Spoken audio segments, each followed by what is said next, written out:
warahmatullahi wabarakatuh. Perkenalkan, kami dari kelompok 2 ingin menjelaskan tentang apa itu Unbika dan teknik industri.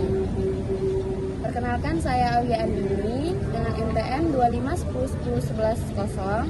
Saya Gita Triharyani dengan NPM 25101112. Saya Marcella Nugra dengan NPM 25101111. Saya Firdaus Gandhi dengan NPM 25101114. Saya Arya Rahman Nugraha Gulo dengan NPM 25101113.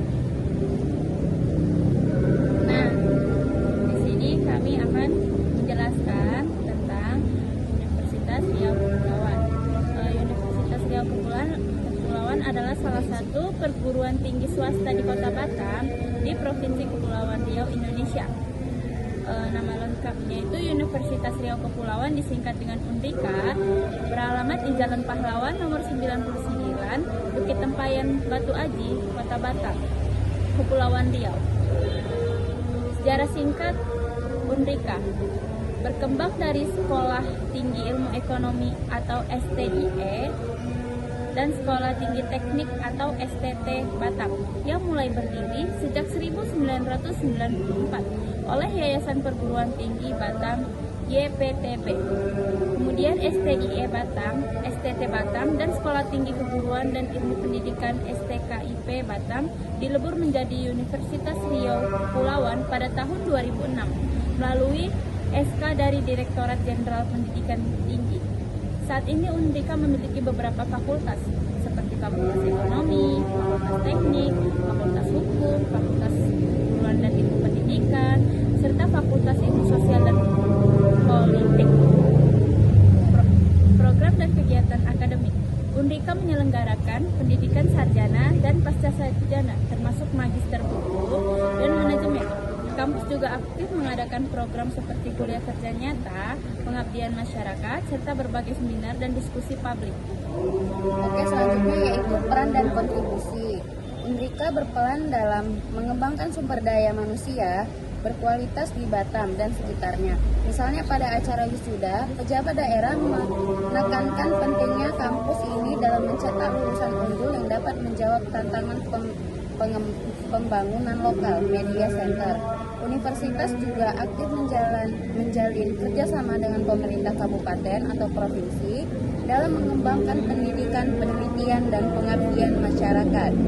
Fasilitas dan dukungan mahasiswa, terdapat pusat pengembangan karir dan kewirausahaan sebagai wadah yang membantu mahasiswa dan alumni untuk mengembangkan karir serta mencari peluang kerja. Teknik industri atau TI adalah disiplin ilmu mengintegrasikan teknik, manajemen, dan ilmu sosial untuk merancang, memperbaiki, dan mengelola sistem kompleks atau manusia, mesin, material, informasi, dan energi agar lebih efisien produksi dan optimal di berbagai sektor dari manufaktur hingga layanan dengan fokus pada peningkatan kualitas, pengurangan biaya, dan peningkatan kinerja secara menyeluruh melalui pendekatan matematis dan analitis. Apa yang dipelajari di teknik industri?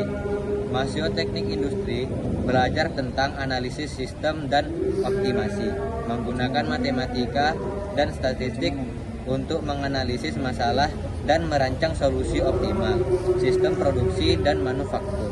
Perancangan ini mengendalikan proses produksi agar efisien, manajemen rantai pasok atau supply chain management, mengelola aliran barang, informasi, dan keuangan dari bahan baku hingga konsumen.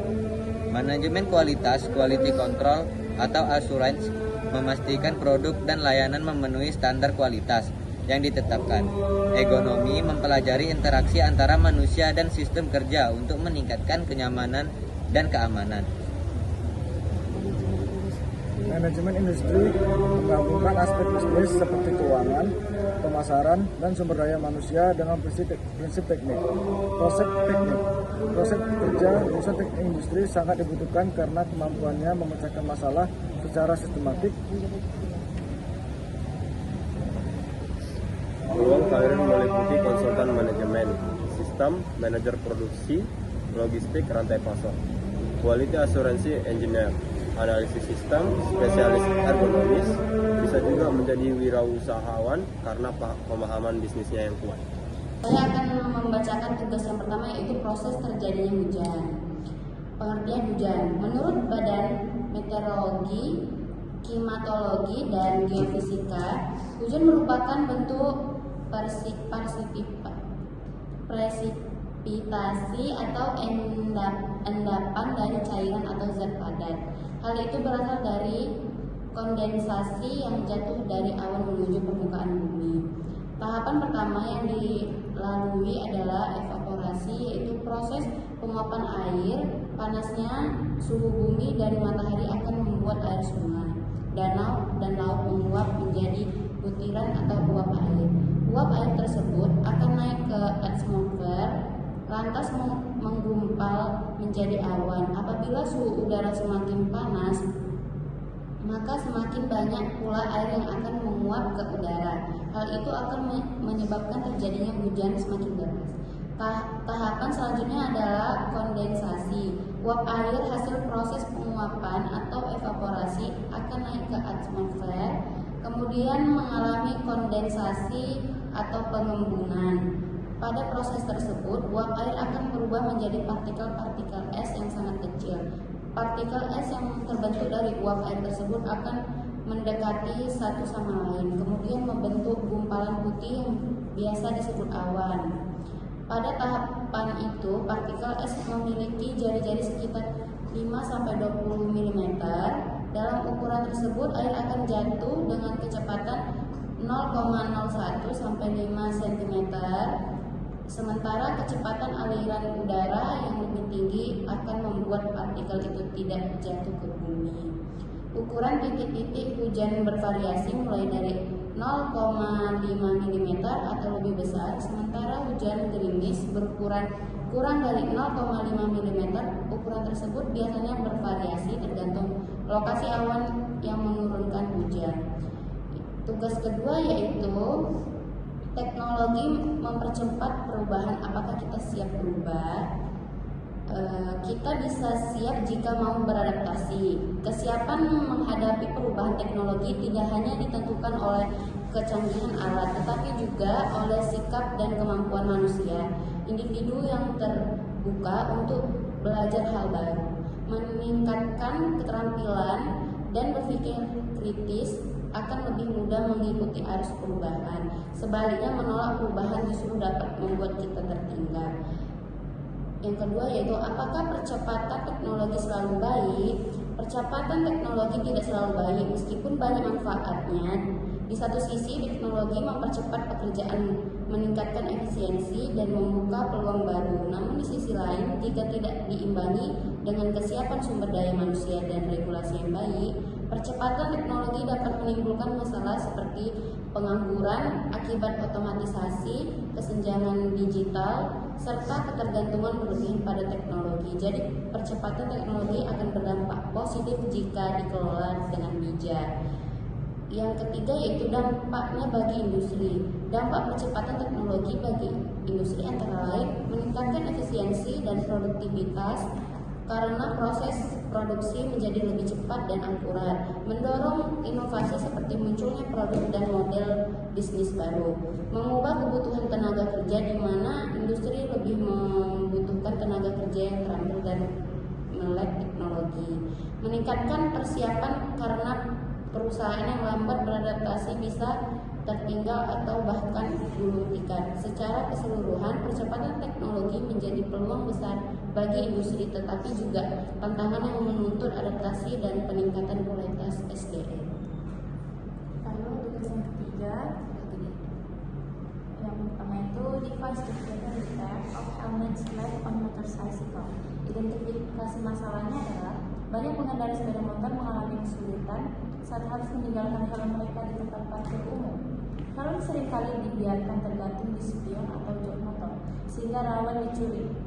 Selain merugikan secara finansial, kehilangan helm juga menyulitkan pengendara untuk melanjutkan perjalanan karena helm merupakan perlengkapan wajib. Tujuan dari proyek ini adalah untuk merancang dan membuat alat sederhana, aman, dan praktis yang dapat digunakan oleh pengguna sepeda motor untuk menggunakan helm secara efisien, mencegah pencurian saat motor ditinggalkan di tempat umum, beberapa konsep awal yang dikembangkan. Yang pertama adalah pengunci atau helmet lock cable yang dapat diikat ke bagian motor. Box helm tertutup dengan sistem kunci. Pengunci helm berbasis elektronik atau smart lock yang dapat dikontrol via aplikasi. Pengait khusus di motor yang terkunci secara otomatis. Dari beberapa alternatif dipilih solusi helmet lock mekanis berbentuk kabel baja fleksibel dengan sistem kunci kombinasi atau kunci gembok. Solusi ini dipilih karena yang pertama biaya produksi rendah, mudah digunakan, tidak membutuhkan listrik atau baterai, cocok untuk berbagai jenis motor dan helm. Lalu tugas konsep teknologi yang keempat, transformasi bisnis dari produk menjadi jasa. Contoh misalnya itu Netflix. Dulu layanan penyewa DVD fisik yang dikirimkan melalui pos atau bisnis berbasis inventories dan logistik produk. Sekarang menjadi layanan streaming video on demand atau SVOD berbasis langganan bulanan bisnis. Terus ada what is connected company. Perusahaan tradisional umumnya dibangun dengan model hierarki yang terpusat dan mengandalkan kontrol ketat. Di dunia modern yang penuh kompleksitas dan perubahan cepat, model ini tidak cukup efektif. Connected company adalah konsep perusahaan yang terhubung dengan pelanggan dan lingkungan secara dinamis. Terus ada definisi connected company. Connected company adalah organisasi yang terbuka dan fleksibel, bukan kaku dan birokratis. Beroperasi dengan sistem adaptif dan belajar, memiliki koneksi langsung dan kuat pelanggan, mendorong eksperimen dan informasi dari seluruh bagian organisasi. Oke, selanjutnya yang kelima. Di sini ada tugas konsep teknologi, bagaimana revolusi industri 4.0 dan 5.0 mempengaruhi pekerjaan di bidang teknik. Revolusi industri 4.0 dan 5.0 secara signifikan mempengaruhi pekerjaan teknik dengan mengoptimisasi tugas manual dan meningkatkan permintaan akan keterampilan baru seperti pemrograman, analisis data, dan kerja dengan teknologi canggih. Nah, adapun pengertian dari tentang Waymo. Waymo adalah perusahaan teknologi kendaraan Swakemudi yang merupakan anak perusahaan dari Alphabet Inc.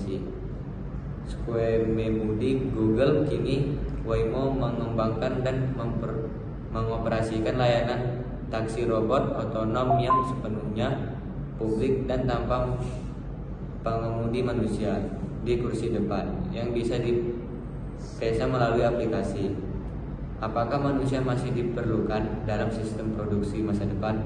Tentu saja, manusia masih sangat diperlukan. Peran manusia akan bergeser dari pekerjaan fisik dan repetitif ke peran yang membutuhkan kreativitas, inovasi, pemecahan masalah kompleks, dan pengawasan.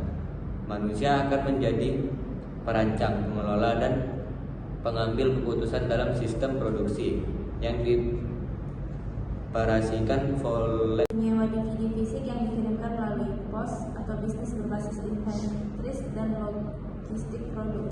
Sekarang menjadi layanan streaming video on demand atau SVOD berbasis langganan bulanan bisnis.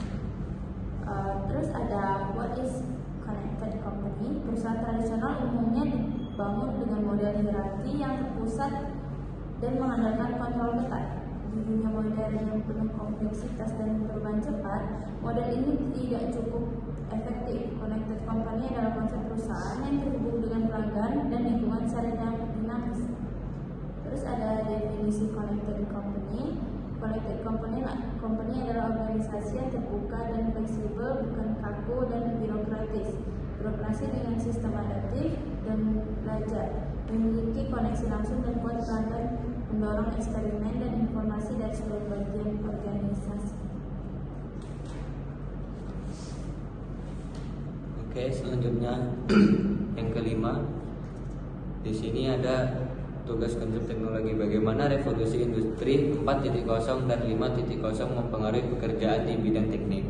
Revolusi industri 4.0 dan 5.0 secara signifikan mempengaruhi pekerjaan teknik dengan mengoptimisasi tugas manual dan meningkatkan permintaan akan keterampilan baru seperti pemrograman, analisis data, dan kerja dengan teknologi canggih.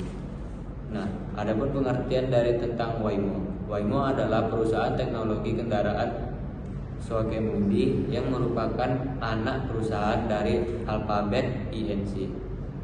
Swakemudi Google. Kini Waymo mengembangkan dan mengoperasikan layanan taksi robot otonom yang sepenuhnya publik dan tanpa pengemudi manusia di kursi depan yang bisa diperiksa melalui aplikasi.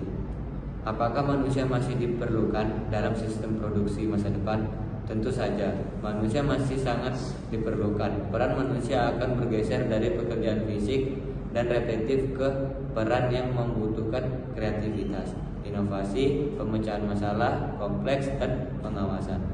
Manusia akan menjadi perancang, pengelola, dan pengambil keputusan dalam sistem produksi yang dioperasikan oleh mesin dan AI, bukan lagi sebagai operator utama. Contoh inovasi lokal di Indonesia yang mengikuti tren 4.0 atau 5.0. Perusahaan manufaktur besar dan IKM industri N kecil menengah mulai menerapkan otomatisasi dan sistem cerdas untuk meningkatkan produktivitas. Yang keenam, nasi uduk merupakan salah satu makanan tradisional Indonesia yang memiliki cita rasa khas. Pengembangan kualitas produk diperlukan untuk memenuhi kebutuhan konsumen.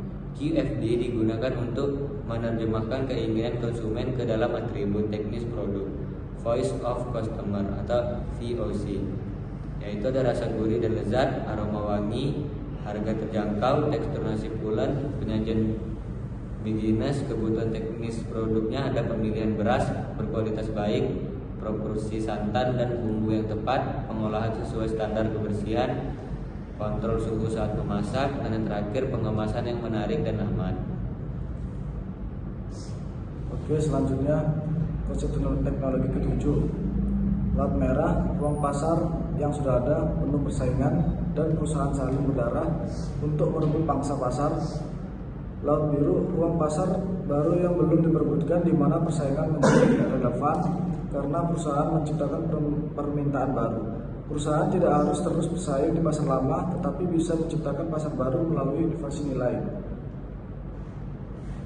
Bab ini memperkenalkan alat utama dalam menyusun strategi laut biru, yaitu strategi canvas atau alat visual untuk membandingkan strategi perusahaan dengan pesaing dan menemukan peluang baru. Yang kedua, 4 Action Framework, 4 langkah membangun inovasi nilai: eliminate, reduce, raise, and create.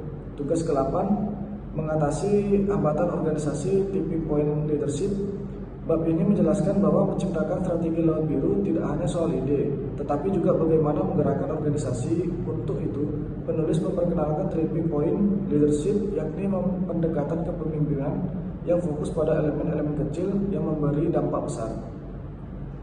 4 hambatan utama organisasi. 1.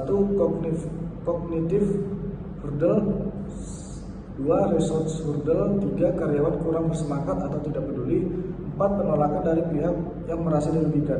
Solusinya yaitu meliputi visualisasi masalah, pengalihan sumber daya pada area penting, pemberian motivasi melalui target jelas, dan menangani oposisi strategis terlebih dahulu.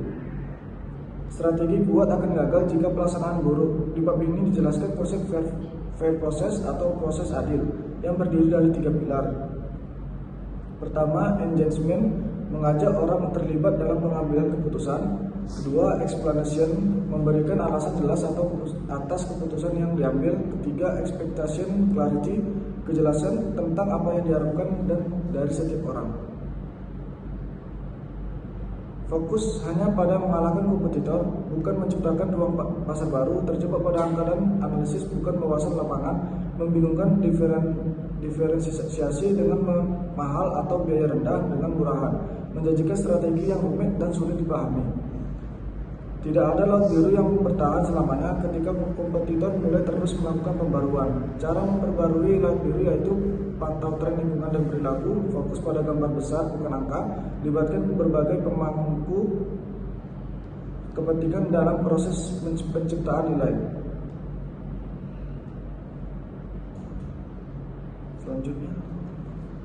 Selanjutnya tugas 9. 1. Persyaratan keamanan pangan untuk memastikan sosis aman dikonsumsi, produsen wajib memenuhi A. HACCP, Hazard Analysis Critical Control Point, B. GMP, Good Manufacturing Practice, C. ISO 22000, Sistem Manajemen Keamanan Pangan, D. BPOM, E. Sertifikat halal. 4. Aspek kesehatan dan higienis pada sosis. A. Kualitas daging, B. Tambahan aman, C. Proses produksi higienis, dan D. Pengemasan dan penyimpanan. 5. Persyaratan ergonomis produk sosis Kaiser. 1. Kemasan mudah dibuka dan ditutup. 2. Informasi label jelas dan mudah dibaca. 3. Aman untuk semua kelompok usia. 4. Kemudahan dalam proses memasak. Dan yang terakhir, kemasan ringan dan mudah disimpan.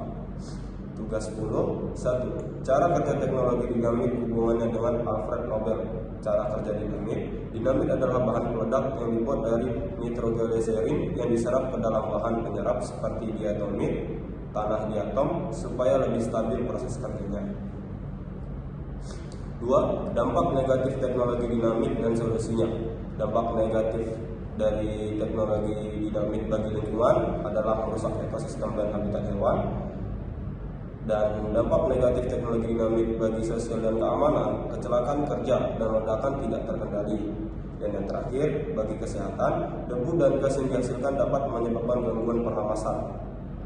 Solusi dan upaya mengurangi dampak negatif. 1. Menggunakan teknologi peledakan modern yang lebih aman. 2. Pelatihan ketat dan SOP keselamatan. 3. Pengawasan izin penggunaan dinamit. 4. Reklamasi dan pemulihan lingkungan. 5. Menggunakan metode alternatif. Oke, sekian presentasi dari kami. Wassalamualaikum warahmatullahi wabarakatuh. Oke, sekian penjelasan dari kami. Bila ada yang kurang, kami mohon maaf. Wassalamualaikum warahmatullahi wabarakatuh. Waalaikumsalam.